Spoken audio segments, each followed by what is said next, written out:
Vous avez un chapitre qui s'appelle la collection de dictateurs. Vous vous intéressez aussi à cet aspect du personnage. Alors ça commence la rencontre avec Fidel Castro, suivront Kadyrov, Kim Jong-un et puis évidemment Poutine. Qu'est-ce qu'il cherchait auprès de ces personnages-là? Il cherche à se mesurer à des hommes d'exception, à des figures d'autorité, à des figures phalliques, je suis obligée de dire ça, parce que c'est quand Vous même l'écrivez en tout cas. particulier, bien sûr.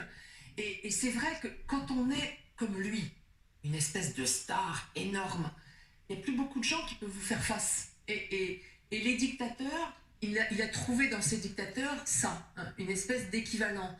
Le problème, c'est qu'il a été utilisé comme une prise de guerre par tous ces tyrans, hein, aussi bien par Poutine, par Kadyrov, par Fidel Castro.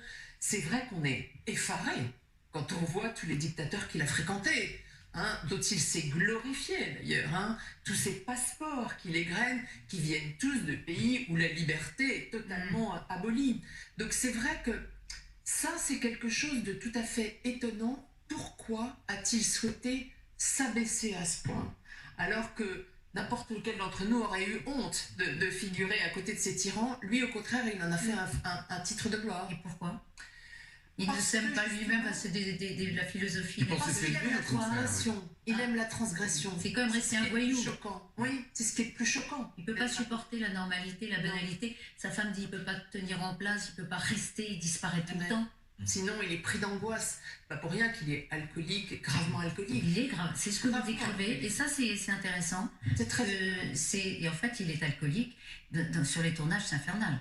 Ah oui, vraiment, d'ailleurs ça a été notre premier étonnement, il est arrivé très souvent sur des tournages ivre-mort, il boit 4 ou 5 litres de vin par jour, hein. Il fallait lui mettre de l'eau dans l'organisme pour et effectivement, des médecins très souvent intervenaient pour lui faire des perfusions, pour faire passer cette ivresse et pouvoir faire en sorte qu'il ne titube pas devant la caméra. Et c'était admis.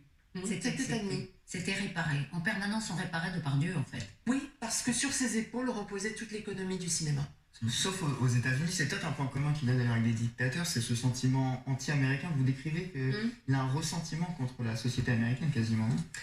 Il faut dire que... Le fait de ne pas avoir eu l'Oscar, par exemple. Voilà, il s'est lui-même interdit les portes de Hollywood, mais c'est vrai qu'il était quand même nominé pour avoir l'Oscar du meilleur acteur. Cyrano était nominé pour avoir l'Oscar du meilleur film étranger.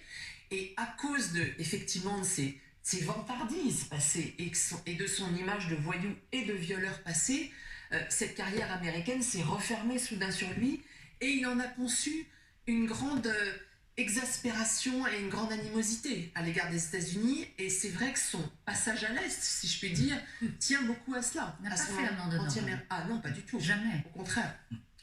Le Gérard Depardieu d'aujourd'hui, maintenant, vous racontez dans votre ouvrage à plusieurs passages, il a toujours eu une cour autour de lui. C'est un homme seul qui déteste la solitude. Pourtant, ce grand hôtel particulier du 6e arrondissement de la rue du Cherche-Midi, totalement vide. Alors, on entend José Dayan, une des rares peut-être qui reste auprès de lui, hein, qui avec toutes ces histoires de viol auxquelles je ne crois pas. Gérard ne tournera plus, des films sont annulés. Aujourd'hui, il n'y a plus personne autour de lui quasiment.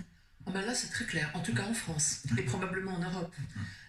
Tous les diffuseurs, tous les producteurs disent aujourd'hui qu'ils ne pourraient plus tourner avec Gérard Depardieu, que le scandale et le soufre l'accompagnent, et que c'est impossible. Et aujourd'hui, effectivement, à part peut-être la Russie, je ne vois pas quel pays pourrait le faire tourner. Gérard Depardieu, hélas, ne rend plus fiers les Français, car on ne peut pas être à la fois accusé d'agression sexuelle et de viol, il est mis en examen, hein, je vous le rappelle, à la fois fréquenter tous les dictateurs de la planète et rendre fiers les Français.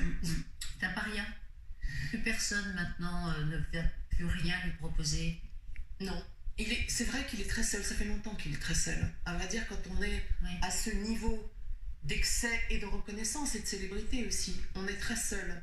Et lui-même s'est détaché peu à peu du milieu du cinéma, il a fait des affaires, l'argent tient une place très importante aussi dans sa vie. Il y a tout un chapitre, oui, que ses amis sont des hommes d'argent, des entrepreneurs, beaucoup. Un peu border aussi éventuellement. Oui, il est souvent utilisé d'ailleurs, ce qui frappe chez lui c'est à la fois sa vénalité, il faut bien le dire, et une forme de naïveté.